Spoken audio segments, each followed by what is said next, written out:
शबा देशाची राणी जेव्हा या सर्व गोष्टी पाहून गांगरून गेली, त्यानंतर तिने काय केलं? 3 गोष्टी मी तुम्हाला सांगत आहे. लिहित असणारे चांगले प्रकारे हे लिहून घ्या. या 3 गोष्टी आहेत. पहिले राजे अध्याय 10 वचन 6 पासून पहा. ती राजास म्हणाली, आपली करणी व ज्ञान याविषयी जी कीर्ती मी आपल्या देशी ऐकली ती खरी आहे. शबा देशाची राणी. 3 गोष्टी आहेत. तिने काय ऐकलं होतं, तिने काय पाहिलं होतं आणि तिने काय म्हटलं. शबा देशाच्या राणीने काय ऐकलं होतं, शबा देशाच्या राणीने काय पाहिलं होतं आणि शबा देशाच्या राणीने तेथे काय बोलली. ऐकलं, पाहिलं आणि बोलली. या 3 गोष्टींबद्दल मी तुम्हाला सांगेल. सर्वात आधी तिने काय ऐकलं होतं. लक्ष देऊन ऐका. वचन 6. ती राजास म्हणाली, आपली करणी व ज्ञान याविषयी जी कीर्ती मी आपल्या देशी ऐकली ती खरी आहे. काय आहे? खरी आहे. तिने काय ऐकलं होतं? खरं ऐकलं होतं. तिने जेही ऐकलेलं होतं, तिच्या प्रजेने तिला जेही सांगितलेलं होतं ते खरं होतं. मम्मी आणि डॅडी किंवा जेही तुमचे चांगले नातेवाईक आहेत ते तुम्हाला सांगत असतात. काय सांगतात? माझा मुलगा शहरात गेला आहे, पुढील शिक्षण घेण्यासाठी तो शहराला गेला आहे. माझी मुलगी शिक्षण घ्यायला गेली आहे, कोचिंगसाठी माझी मुलगी शिकायला गेली आहे. तिला चांगलं रँक जरूर मिळेल, तिला चांगली सीट नक्कीच मिळेल, ती नक्की IPS IAS किंवा नक्की डॉक्टर बनेल. असे ते लोक विचार करतात. कोठे असतात? आपल्या गावामध्ये. मुला कृष्णा, खरं आहे ना? सांगा, हे तुझ्या जीवनामध्ये खरं आहे ना? तुमची मम्मी, तुमचे डॅडी, तुमचे नातेवाईक तुमच्याबद्दल जे विचार करतात, काय हे खरं आहे ना? तुम्ही तर फक्त असा विचार करता, ते फक्त बडबड करत असतात आणि त्यांना काय माहिती तुम्ही शिक्षण सोडून इकडे तिकडे फिरत असता किंवा तुम्ही कुठली नोकरी करत नाही. मुलांना जाऊन भेटता, मुलींना जाऊन भेटता, सांगतात फ्रेंडशिप आहे किंवा प्रेम आहे. शिक्षणाकडे दुर्लक्ष करता, गरजेकडे दुर्लक्ष करता, आई वडिलांच्या अब्रूकडे तुम्ही पूर्णपणे दुर्लक्ष करता, परीक्षेकडे देखील दुर्लक्ष करता, कॉलेजकडे देखील दुर्लक्ष करतात. ते तुम्हाला विचारतात, भाऊ आणि बहिणींनो तुम्ही काय करत आहात, तेव्हा ते जे सांगत आहे त्याकडे तुम्ही दुर्लक्ष करता. त्यांना फक्त असं वाटतं की तुम्ही फार अभ्यास करत आहात. काय ही गोष्ट खरी आहे? काय खरोखर तुम्ही पास होत आहात? माझा मुलगा फर्स्ट क्लास स्टुडंट आहे, माझी मुलगी फर्स्ट क्लास स्टुडंट आहे, असं फक्त ते वाट पाहत असतात. माझी मुलगी चांगली रँक आणेल, माझी मुलगी चांगली डॉक्टर बनेल, अशा प्रकारे ते वाट पाहतात. खरं ना? आणि त्या ठिकाणी हे काही एक्झाम देखील देत नसते. म्हणतात कॉलेज फीसाठी पैसे पाठवा, हॉस्टेल फीसाठी पैसे पाठवा, एक्झाम फीसाठी मला लवकर पैसे पाठवा डॅडी मम्मी. प्रत्येक वेळेला तुम्ही पैसे मागत असता, परंतु काय तुम्ही एक्झाम दिलेले आहेत? सांगा जरा. हे काय आहे की एक्झाम देखील दिलेली नाही, परीक्षेमध्ये अपियर देखील नाही. तुम्हाला या ठिकाणी काय वाटतं, तुम्ही तुमचं जीवन कसं जगत आहात? शबा राणी बोलली, मी जे काही पाहिलं होतं, जे काही मी ऐकलं होतं ते सर्व तर खरं आहे. काय ऐकलं होतं? खरं ऐकलं होतं. तुमची आई, तुमचे वडील जे काही विचार करतात, काय ते खरं आहे? तुमची पत्नी विचार करते की तुम्ही कामाकरिता एका दुसऱ्या शहराला गेले आहात किंवा तुमच्या पतीला वाटतं तुम्ही दुसऱ्या शहरामध्ये नोकरी करण्यासाठी गेली आहात. कित्येक वेळेला असं होतं की कौटुंबिक परिस्थितीमुळे किंवा आर्थिक परिस्थितीमुळे पतीला दूर जावं लागतं किंवा पत्नीला दूर जावं लागतं आणि तिकडे पत्नी अशा प्रकारे विचार करत असते की माझा पती दुसऱ्या शहरात काम करत आहे, माझा पती परदेशाला गेला आहे, फार कष्ट घेऊन काम करत आहे, तो तर एक एक पैसा जमा करत आहे आणि त्याने आम्ही सर्व कर्ज फेडून टाकू. एक दिवस ते परत येतील आणि आम्ही सगळं कर्ज फेडून टाकू. एक दिवस ते परत येतील, आमचे सर्व कष्ट दूर होतील. ती बिचारी अशा प्रकारे विचार करते. पण तिला एक माहिती नाही, काय की तुम्ही तिकडे दुसऱ्या शहरात, दुसऱ्या देशात सेकंड सेटअप बनवला आहे. हे तिला माहीत नाही. तुम्ही कशा प्रकारे तिला फसवत आहात आणि तुम्ही जे पैसे कमवता ते कशा प्रकारे बर्बाद करत आहात याच्याबद्दल तिला काहीही माहिती नाही.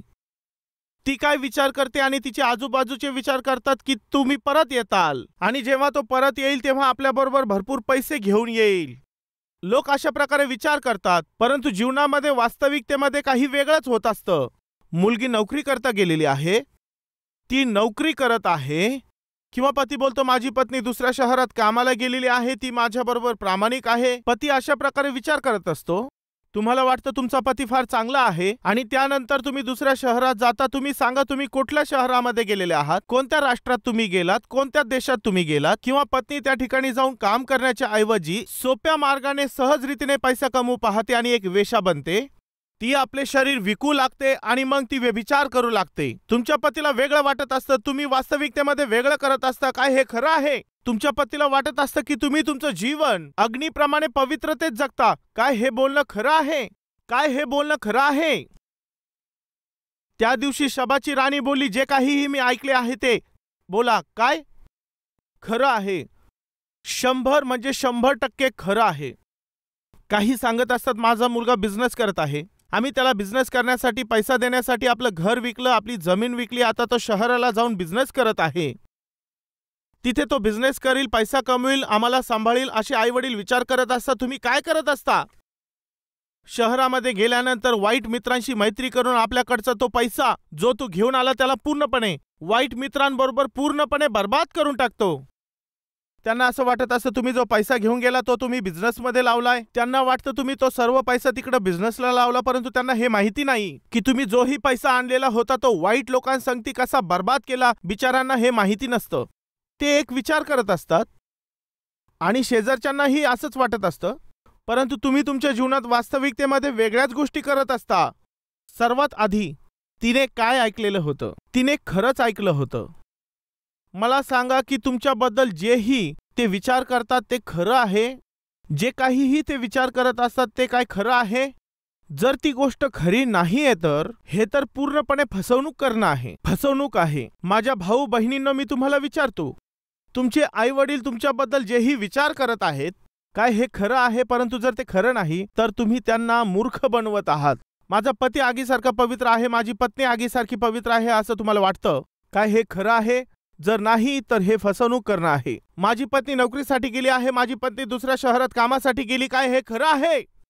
तुम्ही ज्या ठिकाणामध्ये काम करत आहात, तुमचं जीवन अपवित्र कामामध्ये, तुमचं जीवन चुकीच्या कामामध्ये जर तुम्ही असं जगत जाता, बिझनेसमध्ये फसवणूक, कमाईमध्ये फसवणूक, जीवनामध्ये फसवणूक, जर तुम्ही अशा प्रकारे जीवन जगत आहात, जर असं आहे तर तुम्ही परमेश्वराच्या वचनाविरुद्ध जगत आहात आणि असं पापात जगल्याच्या कारणाने तुम्ही त्याचा दंड भरल्याशिवाय वाचू शकणार नाही. तुम्हाला त्या पापासाठी पूर्णपणे दंड भरावा लागेल. या फसवणुकीच्या जीवनातून बाहेर येणं चांगलं राहील. प्रभूच्या नावाने मी तुम्हाला अशी विनंती करतो, नाहीतर मग एक दिवस या मोहामध्ये अशा प्रकारे जीवन जगल्याने तुम्हाला अपमानास आणि निंदेस तोंड द्यावं लागेल. यामुळे आजच्या दिवशीच प्रभू तुम्हाला याबद्दल इशारा देत आहे. सत्यामध्ये आपलं जीवन जगत राहा. तिने काय ऐकलं होतं? शल्मोनाच्या बद्दल सत्य ऐकलं होतं. ती त्या ठिकाणी गेली, ती तिथे गेली, तिच्या डोळ्यांनी तिने पाहिलं. आणि मग तिने काय पाहिलं? जे पाहिलं, चला पाहूया तिने काय पाहिलं. वचन 4 आणि 5 मध्ये पहा.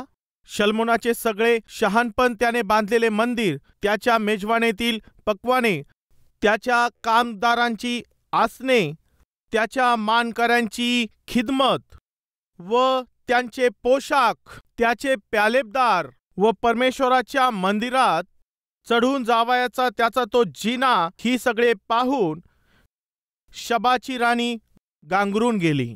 जेवढं तिने ऐकलं होतं त्यापेक्षा अधिक तिने पाहिलं. हेच तर परमेश्वराला हवं आहे. आमच्याबद्दल जगातले लोक जे ऐकत असतात त्याहून अधिक आम्ही लोकांना दिसायला पाहिजे.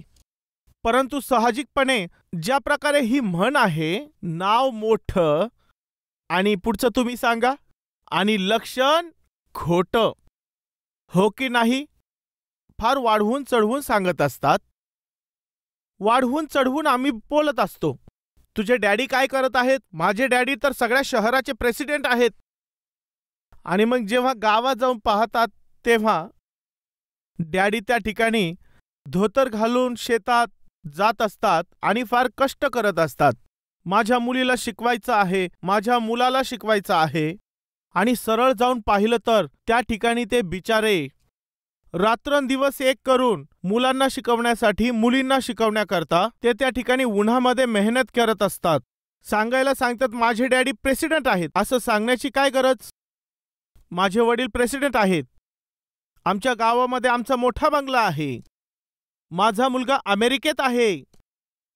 माझी आई इंग्लंडमध्ये आहे. ऐका, त्या ठिकाणी काय करतात? ते तर फार मोठ्या कंपनीत कामाला आहेत आणि त्यांची कंपनीची जी बिल्डिंग आहे ते 30 माळ्याची आहे. आणि त्या 30 मजल्याच्या बिल्डिंगमध्ये ते प्रत्येक दिवशी एक एक फ्लोअरमध्ये जातात आणि आपलं काम करत असतात. टॉयलेट क्लीन करणाऱ्याला प्रत्येक मजल्यावर जावंच लागतं ना. माझा मुलगा अमेरिकेमध्ये हॉटेलमध्ये काम करतो असं सांगत असतात. एक दिवस अमेरिकेच्या देशात मी आपल्या मित्रांबरोबर हॉटेलमध्ये जेवणासाठी गेलो. जेवण करायला गेलो होतो. जेव्हा आम्ही जेवण करत होतो तेव्हा एक बहीण आली. ती येऊन प्लेट स्वच्छ करत होती. जेव्हा ती प्लेट स्वच्छ करत होती तेव्हा त्या बहिणीने मला ओळखलं. ब्रदर, तुम्ही सतीश कुमार आहात ना? हो सिस्टर. आणि त्यानंतर आम्ही जे काहीही मागितलं होतं ती येऊन आम्हाला सर्व करू लागली. जेवण झाल्यानंतर तिने आम्हाला बोलली, या ठिकाणी तुमच्या ओळखीचे लोक असतील, मोठमोठ्या लोकांशी, मोठमोठ्या प्रचारकांशी तुमची ओळख असेल. मी येथे हॉटेलमध्ये काम करत आहे. काय तुम्ही एखादी नोकरी देऊ शकता? जर कोणी मला एखादी नोकरी दिली तर मला फार मदत होईल. परंतु या ठिकाणी पहा, या देशामध्ये तिचे आई वडील काय बोलत असतात. माझी मुलगी अमेरिकेत आहे. हो, अमेरिकेत टेबल क्लीन करते. वास्तविकता वेगळी आहे, पण ते खरं सांगत नाहीत. लक्ष देऊन ऐका, टेबल क्लीन करणं काही चुकीची गोष्ट नाही. परंतु आम्ही जेही काम करतो ते तर फार आदराने केलं पाहिजे. ते मोठं असो किंवा छोटं असो, परंतु ते सांगण्याची पद्धत फार चुकीची आहे. विनाकारण फुशारकी मारतात असं मुलाबद्दल सांगणं चुकीचं आहे. असं मुलीबद्दल सांगणं चुकीचं आहे. जावयाबद्दल सांगणं चुकीचं आहे. सुनेबद्दल सांगणं चुकीचं आहे. परवा तुमच्या मुलीचं लग्न झालं, तुमचं जावई कसं आहे? अरे तो तर फार छान आहे असं बोलून बढाई मारतात. सांगतात तो फार चांगला आहे. प्रत्येक दिवशी तो तुमच्या मुलीला मारतो, बदाडतो. हे काय चांगलं आहे? बाहेर त्याच्याबद्दल फार बढाई मारतात. हो, हे खरं आहे, घरातल्या काही गोष्टी आपण बाहेर सांगायला नको. परंतु काय हे खरोखर असंच आहे? ती तर आतल्या आत अशी तळमळत आहे. मुलाला जन्म देण्याच्या ऐवजी मुलीला जन्म दिला. आतल्या आत तुम्ही तरफडत असता. बाहेर तुम्ही सांगू शकत नाही. तर बाहेर अशा बाता मारून काय फायदा होईल?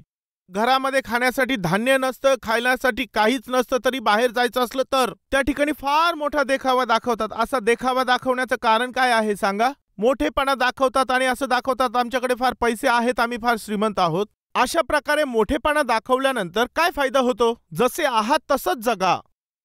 असं दाखवण्याचं जीवन बंद करा. आता तिने पाहिलं आहे, आपल्या डोळ्यांनी पाहिलं. माझ्या भावांनो व बहिणींनो, तुम्ही लोकांना जे काहीही सांगितलं असेल, जे काहीही त्यांनी ऐकलं आहे, एक ना एक दिवस ते त्यांच्या डोळ्यांनी पाहतील, हे विसरू नका.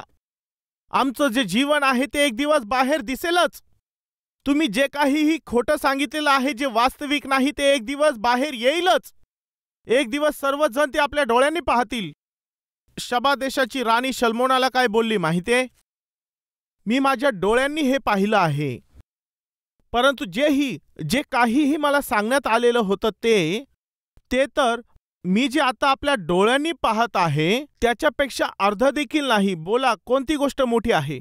एवढं आहे त्याबद्दल एवढं सांगणं चांगलं आहे, किंवा एवढं आहे एवढं करून सांगणं चांगलं आहे.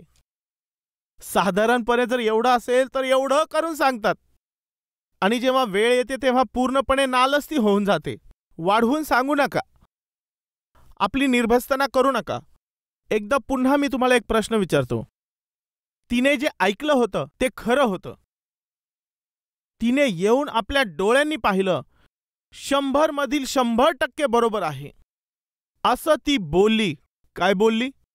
मी आता जे काहीही पाहिलं त्यामधील अर्ध देखील मला सांगण्यात आलं नाही.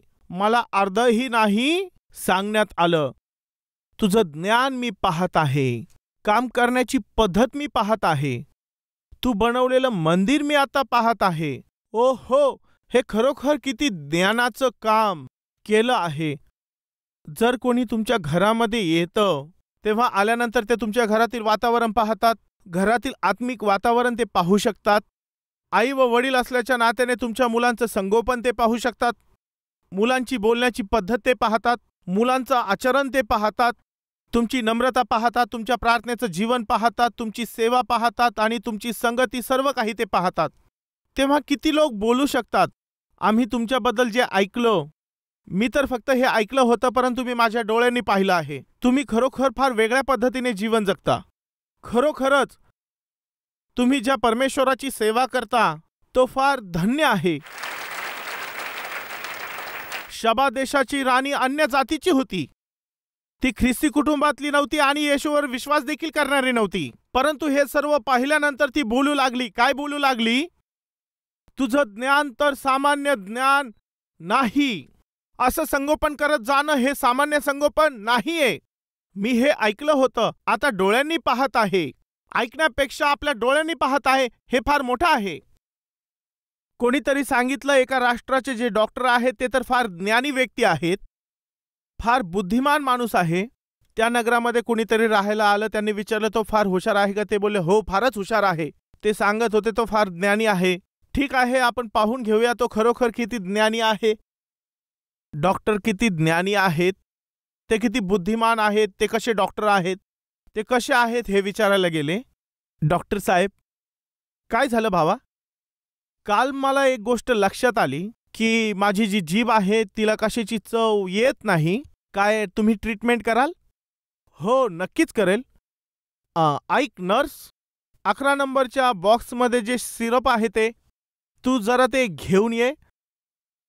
यांना एक झाकण सिरप पाजायचं असं बोलला. तेव्हा नर्सने एक झाकण सिरप यांना त्या ठिकाणी पाजलं. जसंच त्यांच्या तोंडात ते एक झाकण सिरप टाकलं तेव्हा ते थुकून तो बोलला, हे काय आहे? सिरप म्हणत आहात परंतु तुम्ही तर पेट्रोल टाकताय. आणि मग डॉक्टर बोलला, माझी ट्रीटमेंट तर एकदम बरोबर आहे. तुमची जीभ काम करत आहे. मी पेट्रोलच टाकायला सांगितलं होतं. टेस्टबद्दल तुम्हाला समजलं आहे. माझ्या ट्रीटमेंटनी काम झालं आहे तर माझी 300 रुपये फी द्या आणि घरी जा. डॉक्टरचं ज्ञान चेक करण्यासाठी माझ्या खिशातूनच पैसे गेले तर त्यात काही लाभ नाही. पुन्हा ते परत आले. डॉक्टर साहेब, हो बोला. मला एक समस्या आहे. काय आहे? मला कुठलीही गोष्ट आठवत नाही, लक्षात राहत नाही. खरंच तुम्ही विसरत आहात का? हो, मी विसरून जात आहे. मला काहीही लक्षात राहत नाही. मी सर्व काही विसरून जातो. काय तुम्ही माझी ट्रीटमेंट करताल? हो जरूर करू शकतो. ऐक नर्स, 11 नंबरच्या बॉक्समध्ये एक सिरप आहे. अरे ते सिरप नाही, ते तर पेट्रोल आहे. डॉक्टर बोलला, माझी ट्रीटमेंट एकदम बरोबर काम करत आहे. बघ तुझी स्मरणशक्ती परत आली आहे. यामध्ये पेट्रोलच आहे. तुला चांगल्या प्रकारे आठवतं. 300 रुपये फी द्या आणि मग जा. 300 रुपये परत मला द्यावे लागले आणि याच्यापासून काही फायदा झाला नाही असं बोलत तो निघून गेला. आणि खरोखर याच्याकडे फार मोठं ज्ञान आहे. तो परत आला, बोलू लागला, डॉक्टर साहेब मला डोळ्यांनी दिसत नाही, मला काहीही पाहता येत नाही. डोळ्यांनी मला काहीही दिसत नाही. मग डॉक्टर बोलला, या आजाराकरता माझ्याकडे कोणतंच औषध नाही. लक्ष देऊन आता ऐका. मी तुम्हाला 1000 रुपये देतो आणि तुम्ही बाजूच्या गल्लीत तेथे एक आय स्पेशलिस्ट आहे, तुम्ही जरूर तिथे जाऊन त्यांना दाखवा. हे बोलून त्यांना 100 रुपये दिले आणि त्यांनी ते 100 रुपये घेऊन बोलला, डॉक्टर साहेब तुम्ही 1000 रुपये बोलले आणि तुम्ही फक्त 100 रुपये देत आहात. डॉक्टर बोलले, माझी ट्रीटमेंट एकदम बरोबर चालू आहे. आता तू पाहू शकतोस. 300 रुपये दे आणि तू जा. त्याने जे काहीही ऐकलं होतं त्यापेक्षा जास्त ज्ञान त्या डॉक्टरमध्ये होतं, फार जास्त होतं. त्या दिवशी शबा देशाच्या राणीने शल्मोनाचं ज्ञानाबद्दल जे ऐकलं होतं त्याहून जास्त ज्ञान होतं. आत्मिकता फार आहे, ज्ञान खूप आहे, मंदिराचं बांधकाम फार वेगळं आहे, राज्य करणं वेगळं आहे. हे सर्व काही पाहून शबा देशाच्या राणीने म्हणजे काय ऐकलं, काय पाहिलं, काय बोलली, माहिती आहे ती काय बोलली? ज्या परमेश्वराची तू सेवा करतो तो सामान्य नाही, तो स्तुतीस पात्र आहे. तो धन्य आहे. कोणाची स्तुती करत होती, कोणाचं गौरव ती करत होती?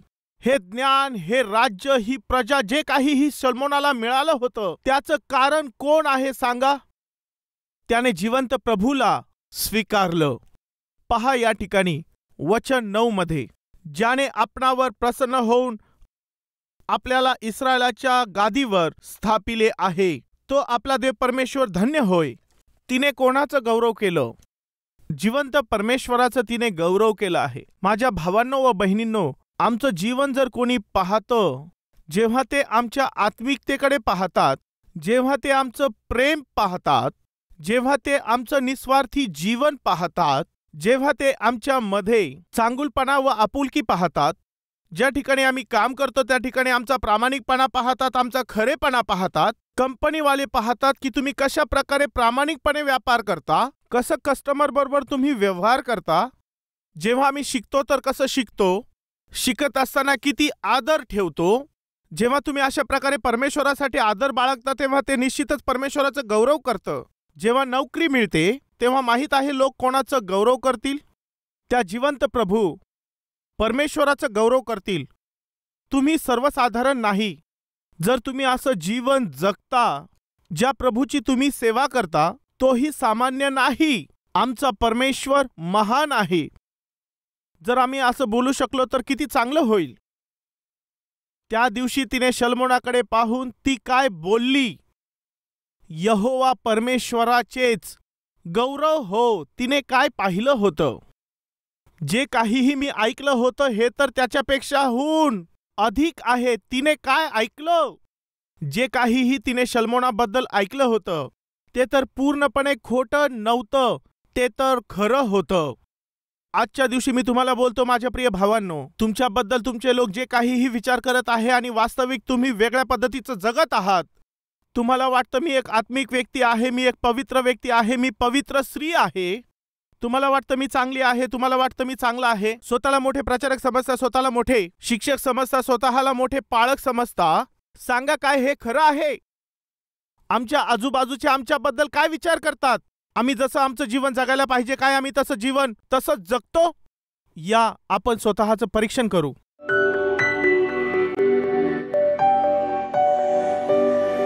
हे पवित्र परमेश्वरा, तू आमच्याशी अगदी स्पष्टपणे बोलला आहेस. शबा देशाच्या राणीने जेही ऐकलं होतं ते पूर्ण खरं होतं. जेही लोक आमच्याबद्दल ऐकतात ते पूर्ण खरं असावं. जे आम्ही बोलतो, जे आम्ही सांगतो ते पूर्ण खरं असायला हवं. ते वास्तविक असावं. ती फसवेगिरी नसावी, ते खोटं नसावं, सत्य असावं. आणि अशा प्रकारे आम्ही जीवन जगत राहावं. जेव्हाही कोणी आम्हाला पाहायला येतील त्यांनी आमच्याकडे पाहून हेच म्हणावं की जे आम्ही ऐकलं होतं त्यापेक्षा तुम्ही तर उन्नतीचं जीवन जगत आहात. तुम्ही एवढे स्थिर झाला आहात, तुम्ही एवढे आशीर्वादित आहात, तुम्ही तर एवढे उंच पोहोचला आहात. आम्हाला तर असं वाटलं नव्हतं. हे या कारणाने आहे की ज्या प्रभूची तुम्ही सेवा करता त्यांनी असं म्हणावं, त्यांनी तुझी स्तुती करावी, त्यांनी तुझं गौरव करावं. असं अद्भुत आत्मिक जीवन सर्वांना मिळावं. येशूच्या नावाने धन्यवादाबरोबर मागतो पिता. आमेन. माझं नाव लक्ष्मी आहे. श्रीकाकुलम जिल्ह्यात तोतड गावात राहते. आम्ही लोक आमच्या गावात फार गरीब आहोत. आम्हा लोकांजवळ काहीच नाही. आमच्या घराच्या आजूबाजूवाले लई श्रीमंत आहेत. ते लोक सण आल्यानंतर चांगले चांगले कपडे घालून, चांगले चांगले दागिने घालून, ते लोक चांगले आहेत ना. आम्ही लोकांनीही तसंच राहावं म्हणून मी विचार करायचे. त्यांच्यासारखं मी पण चांगले दागिने घालून, चांगले कपडे घालून लग्नाला जायचं विचार करायचे. सोनं वगैरे घालून घरामध्ये चांगलं सामान असावं म्हणून. अशा प्रकारे परिस्थिती होऊन अधिक लोभ मला होता. आशा तर होती, पण ती आशा माझी कशी पूर्ण होईल मी विचार करायचे. त्यावेळी आमच्या गावामध्ये त्यावेळी फायनान्सवाले लोन द्यायचे. ते लोनवाले बोलले एकाला नाही देणार, 12 जणींचा ग्रुप असेल तर देईन. त्यावेळी मी काय केलं 12 जणींचा ग्रुप बनवून तो सर्व पैसा मीच घरात ठेवला. त्या पैशांनी घरातलं सामान आणि दागिने विकत घेतले. मला जे पाहिजे होते दागिने, कपडे, सामान सर्व घेतलं. पलंग, सोफा, मला जी त्याची गरज होती मी ते सर्व घेतलं. असं दुसऱ्या लोकांचा पैसा घेऊन श्रीमंतीसारखं जगत होते. लोनचे पैसे काम करीत आहोत ना, ते कसं पण फेडू शकत आहोत म्हणून त्या धाडसाने ते लोन खर्च करून टाकलं. आमच्यापासून चुका झाल्या. जे आमचं ते काम होतं ते पण आमच्या हातातून निघून गेलं. शेवटी आमच्यावर उपाशी मारण्याची वेळ आली. 3 वेळचं जेवण म्हटलं तर फार कठीण होतं. त्यामध्ये लोनवाले येऊन आमचं कर्ज कसं फेडशील म्हणून बोलायचे. त्यावेळी काही समजत नव्हतं. जे माझ्या परिस्थितीपासून मी आधी खरीद घेतलं ते सर्व गहाण ठेवून विकून माझं कर्ज नाही फिटलं. अशा स्थितीमध्ये त्या लोकाला मी फेडेन आणि सांगून अशा स्थितीत हैदराबादमध्ये येऊन काहीही काम करून फेडेन म्हणून हैदराबादमध्ये आले. एका कॉलेजमध्ये काम मिळालं. कॉलेजमध्ये काम मिळाल्यानंतर कर्ज फेडेन म्हटलं तर ते लोक महिन्याला 1600 रुपये द्यायचे. तसं विचार केला तर असा विचार करत एका ठिकाणी बसल्यावर मैत्रीण बोलली, काय विचार करतेस? खूप कर्ज झाले, यामुळं हैदराबादला आले. तुझं कर्ज समस्या सोडायचं असेल तर कलवरी टेम्पल आहे, तिथं एकमेकांचा हात धरून प्रार्थना करते, येशील का? अशी बोलली. ठीक आहे म्हणून मी तिच्याबरोबर आले.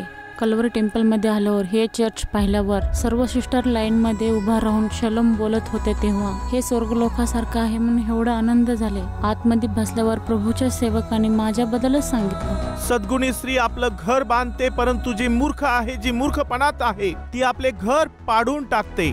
आज या ठिकाणी आपल्यापैकी किती लोक आहेत जे काही परमेश्वराने तुम्हाला दिलं, तुम्हाला त्याचा आनंद घेता येत नाही. फक्त बोलता नाही नाही नाही नाही. माझ्या प्रिय भावांनो, बहिणींनो, आमच्या जीवनामध्ये सुख असायला पाहिजे, संतोष असायला पाहिजे, आनंद असायला पाहिजे, आशीर्वाद असायलाच पाहिजे. आम्हाला समाधानाने जीवन जगलं पाहिजे. असमाधानी जीवन तर शापित जीवन आहे. प्रभूच्या सेवकाद्वारा प्रभू माझ्या संग बोलले, परमेश्वरा मला माफ करा. असं रडत रडत मी प्रार्थना केली. परिस्थितीपासून जास्त मोह नसावा.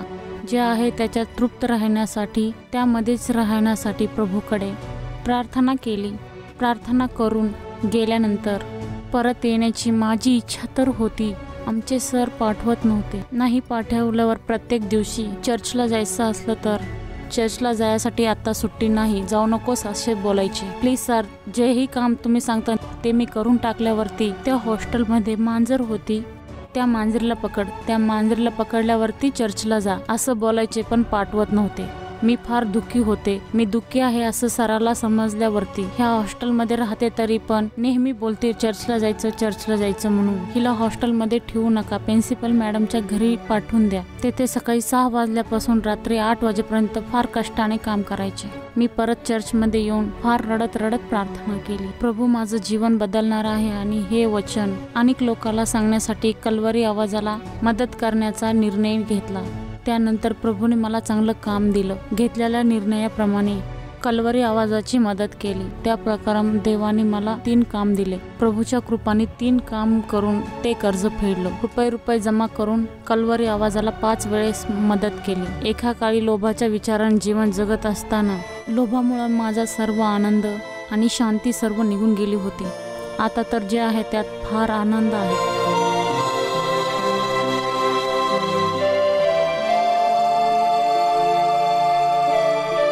माझं जीवन बदलणं ह्या प्रभूचे वचन सांगणाऱ्या प्रभूचा सेवकाला माझा धन्यवाद. प्रभूला सर्व गौरव, धन्यवाद, महिमा मिळो. ज्ञानी होण्याची इच्छा धरून दुसरं जे सोनं घालायचे हे सर्व पाहून या बहिणीनेही आशा ठेवली होती.